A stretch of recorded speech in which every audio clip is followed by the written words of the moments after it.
Primary care is at the heart of the healthcare system. At least it's supposed to be. But a shortage of providers is making it increasingly difficult for patients to seek care. Almost everywhere is not taking adult patients right now. If you call my doctor's office, it specifically says before it even gives you any dial options, like, we are not accepting adult patients right now. That's Mickey, a longtime Eugene resident who asked us not to use her last name for this story. She's had the same doctor for nearly 15 years, but her elderly mother, whom she looks after, has struggled to find a primary care provider for some time. And she's not alone. According to a recent report by the National Association of Community Health Centers, nearly 1 in 3 Americans lack access to primary care. About a quarter of those individuals are children. Dr. Robin Virgin is the Chief Medical Officer for Peace Health Medical Group's Oregon Network. She's been seeing patients as a family physician for over 20 years and explained the basis of primary care. Primary care is constituted by those providers that take care of patients' basic needs. It's kind of their home base.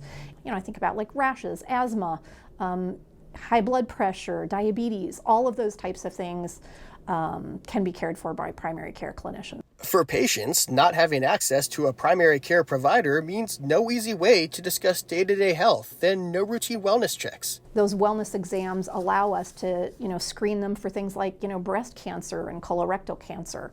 It allows us to check their blood pressure and make sure they're not developing high blood pressure. And it helps us evaluate their risk for heart disease and for diabetes. That's really the key reason to have a primary care doc, is to be thinking on your behalf. What do I need to be thinking about to help you be healthy for the next 5, 10, 20, 50 years? But with a shortage in providers, many patients, like Mickey's mom, are instead left thinking about how to gain access. We would like to employ probably an additional 20 plus primary care providers for this community to better meet those needs. The problem is rooted, at least partially, in an alarming trend, a growing shortage of doctors. In fact, the United States is currently short about 17,000 primary care physicians alone, according to the Health and Human Services Administration. That number is projected to grow to nearly 48,000 by 2034. That year will also mark the first in the United States that individuals aged 65 plus outnumber those under 18, according to U.S. Census projections, meaning a likely increased demand for medical services. So let's pause a second. It's clear we're seeing shortages in the healthcare industry, but why?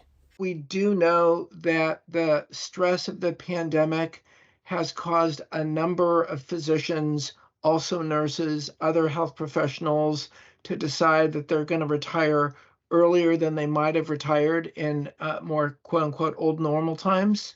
That's Mark Overbeck. He's the policy lead in the primary care office at the Oregon Health Authority, where he studies the healthcare workforce. Aside from the pandemic driving some to leave the industry, he says an aging workforce is also partially to blame. According to the American Medical Association, in the next 5 years, 35% of the physician workforce will be at retirement age. And that's not to say that there aren't new doctors replacing those retiring, but there's not enough either. One of the reasons why is pay. Primary care and family medicine are among the lowest paid specialties for physicians. Recent surveys have found many med students are opting for higher paying roles.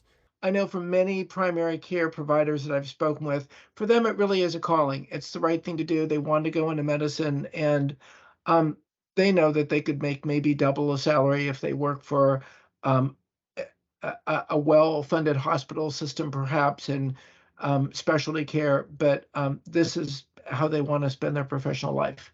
In Oregon, the state's 2023 healthcare workforce report also found that burnout is a major factor in provider shortages. The report says the state is not doing enough to address workforce wellness and resiliency. According to the American Association for Physician Leadership, primary care doctors work an average 51 hours a week and see upwards of 20 patients a day. The average American works closer to 34 hours a week. Dr. Robin Virgin agrees that more needs to be done to decrease burnout. More than 50% of our clinicians across the country are burnt out. And it's because a lot of the workload, a lot of the paper workload, a lot of the other types of things that aren't, face-to-face visits. And so it's incumbent upon organizations to figure out ways to decrease those burdens and improve that work. Okay, so now we understand some of the reasons behind the workforce shortage, but what's being done to address it? In Oregon, providing primary care isn't limited to doctors or physician assistants. Nurse practitioners also help fill the gap. Janet Bitton is the executive director at the Oregon Center for Nursing. They call it practice at the top of their scope, which basically in the state of Oregon means they can provide primary care, they can prescribe medications. They're kind of a really great way for Oregonians to be able to access medical services such as primary care in the absence of having enough physicians. But despite a lower average age than doctors, Oregon's nurse practitioners are too subject to burnout and attraction to higher paying roles. Nurse practitioners generally tend to be working in specialty areas, kind of in the same way that physicians generally tend to be working in specialty areas instead of primary care. So we have about 25% of our nurse practitioners are actually providing primary care in the state of Oregon. That just adds to the challenge of being able to access care when you're looking for it.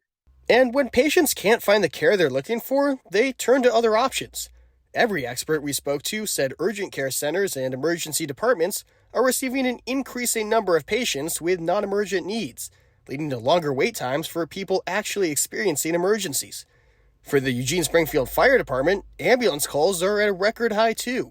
In fact, the past decade has seen an over 35% increase in the number of ambulance transports, up over 6,200. A fire captain told us off camera that he attributes the increase, at least partially, to a lack of primary and preventative health services. And although it's being felt in our region, the workforce shortages are often felt worse in rural and frontier communities, where attracting and retaining medical workers is a challenge. Another challenge is the fact that there's only 2 medical schools in the entire state, making recruiting nurses and doctors from other states crucial. For Mark Overbeck and the Oregon Health Authority, it's a necessity. But I do think with the combination of the aging of the population, the workforce retiring, I wouldn't say it's a perfect storm, but it definitely provides even more incentive why we need to train more healthcare providers in Oregon, and we need to get better at attracting those who've been trained to provide healthcare to come and live in Oregon. But in the meantime, for patients like Mickey's mom, the lack of primary care options has detrimental effects. When people are at the ER for things that could have been addressed by a primary care doctor, you're going to see people with moderate to severe conditions have more complications because they have to wait longer at the ERs or whatever. My mom, when she goes into the ER, it's because she has congestive heart failure, and like she doesn't go in there all willy-nilly, but she has congestive heart failure, and it's because she's retaining fluid into her body, into her lungs, and it can end up being a severe case of pneumonia where she's not getting proper oxygen to her body because it's in her lungs. And my mom ended up in the ICU last time. She's just now getting out of the hospital this last time. Do you think that could have been avoided if your mom had access to some kind of primary care? It absolutely could have been avoided. A healthcare shortage today that's affecting more than just tomorrow. Eric Wasserman, Duck TV News.